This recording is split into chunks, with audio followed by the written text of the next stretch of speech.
The fourth question is from Sohag Ahmed.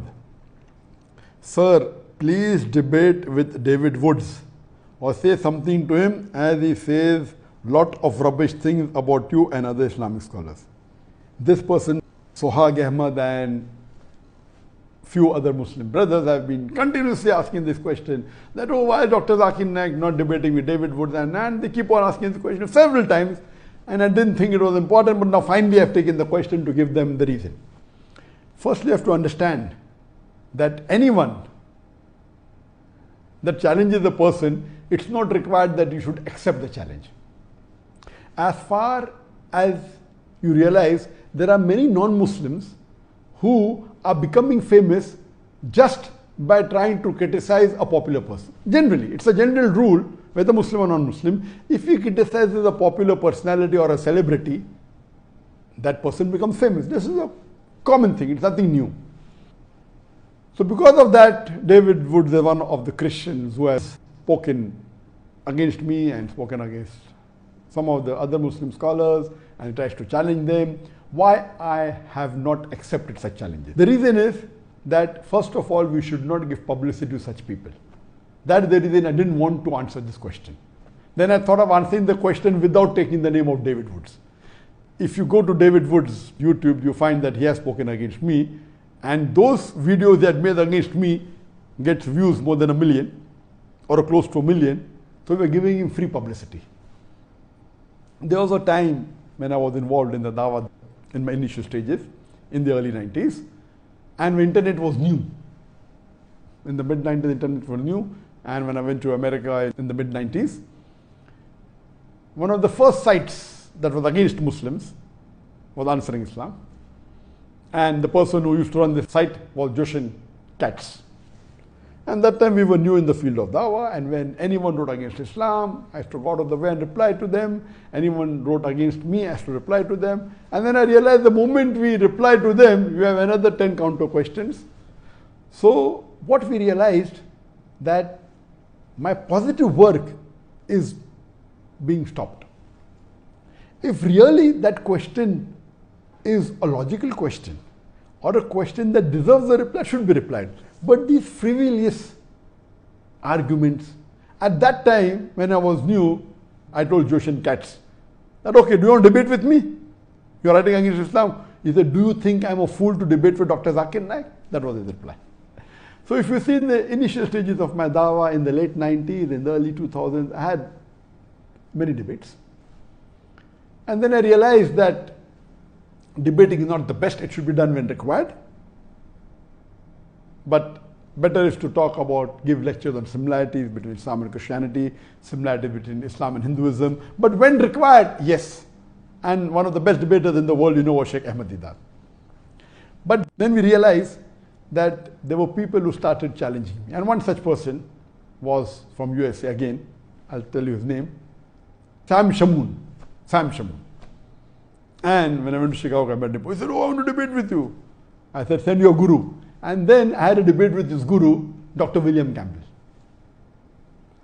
And when I accepted this debate, I was called by the students of USA that Dr. William Campbell wrote a book, Quran and Bible in the Light of Science. And he took out about 30 scientific errors in the Quran.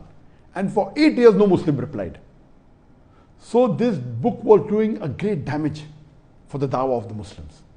And no one replied, so I took up the challenge. I read the book and I went and I debated with. And alhamdulillah, in Chicago, there were two groups among the Muslims. One group was against the debate.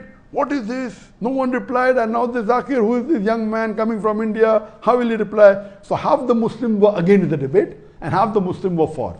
Alhamdulillah, the debate took place in Chicago and Allah's help was there.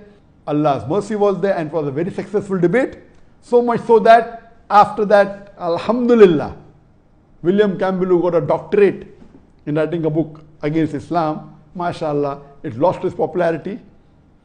Later on, then I made a policy that after my videos started becoming popular, then I had a rule.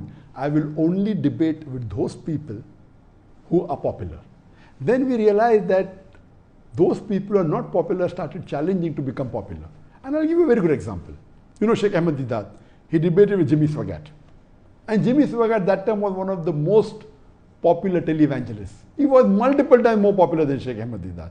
Many people told him, don't go, he will chew you and spit you. But Alhamdulillah, Sheikh Ahmad Deedat had the help of Allah and he gave a knockout to Jimmy Swaggart. We have another example, he debated with Anis Furosh. Anis Furosh wasn't known at all.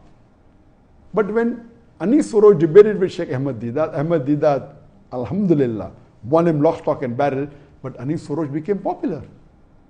So what we realize that when you debate with someone who's popular and an unpopular person debates with a popular person, the unpopular person becomes famous overnight. So why should we make the unpopular Christian missionaries as popular? So then I had a policy that anyone wants to debate with me should minimum have at least 2% of the audience that I have in my largest gathering. And earlier I said that anyone who can gather 10,000 people individually for a lecture, I will debate him. After that, there was a middle person who requested him to debate with Sri Sri Ravi Shankar.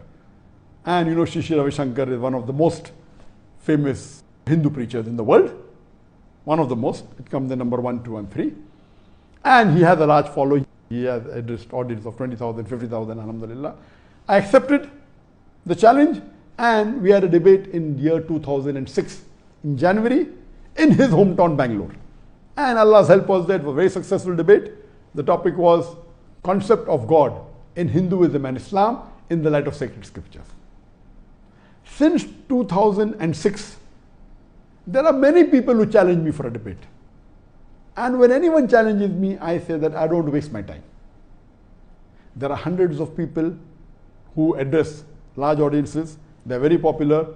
And my largest gathering that I have given a lecture is previously was in Kerala, then it was in Kishanganj, Bihar, where more than 1 million people attended. So 2% of 1 million is 20,000. So my criteria was I would not mind debating any non-Muslim on any topic of comparative religion as long as he can gather minimum 20,000 people for his live lecture. Not a conference. In conferences there are 20, 30 speakers. They might not have come for him particularly. So if a person gives a solo lecture and if he can get audience of 20,000 people live, not on the YouTube, not on the Facebook, 20,000 live sitting, then I don't mind debating him. And what I'm asking is not something which is difficult. There are hundreds of Hindu preachers in India who have audiences more than 20,000. There are hundreds of Christian missionaries who have audiences more than 20,000. So I tell, if people like Sam Shamoon or people like David Woods want to have a debate, let them become popular. Why do they want to ride on my bandwagon? And if you can't get that gathering, only thing you have to do is convince with your material any other Christian preacher. There are many. Franklin Graham is there, Billy Graham is there, Maurice Cerullo is there. There are many. There are 100 speakers that I know in Christianity who have given live lectures to more than 20,000 people. What you have to do is catch one of them and convince them that your material against me is logical and give it to them. I will have a debate with them. Why should I make you famous overnight? I heard 1 or 2 of his videos that Zakir Naik is a joke. It is. What he's talking is rubbish. But the moment I reply to him, he becomes famous. That's the reason I was avoiding handling this question, because now the moment I take the name of David Woods, most of the people hearing me tonight may not be aware of David Woods. A small percentage maybe. They will go and check. He will become famous. And let me tell you, there are many other people. There was a Dai by the name of Muhammad Hijab. And he came to meet me in Malaysia last year. And he's a fan of mine. He's a good Dai. He personally had a debate with David Woods. I have not seen the video. I was supposed to watch. But some of my colleagues saw it. And they told that Brother Muhammad Hijab, he gave David Woods a knockout. So when others can do the job, why should I waste my time? That's the reason previously we used to reply on the internet. Now we don't. Because the moment you reply, they'll give a counter reply and your work of positive dawah suffers. So that's the reason anyone who wants to debate me, this criteria is there. Give it to a celebrity, give it to a famous personality. He will not be a fool to debate with me. Today, if someone gives $1 million to Shri Ravi Shankar, he will never agree to have a debate with me again. He knows that. Even if you give $2 million to him, he will not. Because he's a celebrity. He will lose his following. And he already lost many people in that debate who were his followers, who called him God. They accepted Islam. So that's the reason I request David Wood to convince any of these 100 Christian missionaries who are popular, who can have audience of more than 20, convince them. If he cannot convince them, why does he want to have a debate with him? When he cannot convince his own Christian brother that the material of his is enough to answer my lectures, why is he wasting his time? These people are only riding on the popularity of other people. Otherwise, he is unknown. And I request the Muslim brothers, please don't waste your time. Please don't waste your time. The person who asked me this question should have, in fact, known that Brother Muhammad Hijab, he had a debate with him and I already answered him. So why should you make David Wood popular? So hope this answers the question. And because I met this criteria since 2006, in the last 14 years, no one has ever wanted to debate me. One of the fans of Sadhguru told me, will you debate Sadhguru? And Sadhguru is a popular person, is not as popular as Shri Ravi Shankar, but he's popular. I told, okay, I accept it, I know he's popular.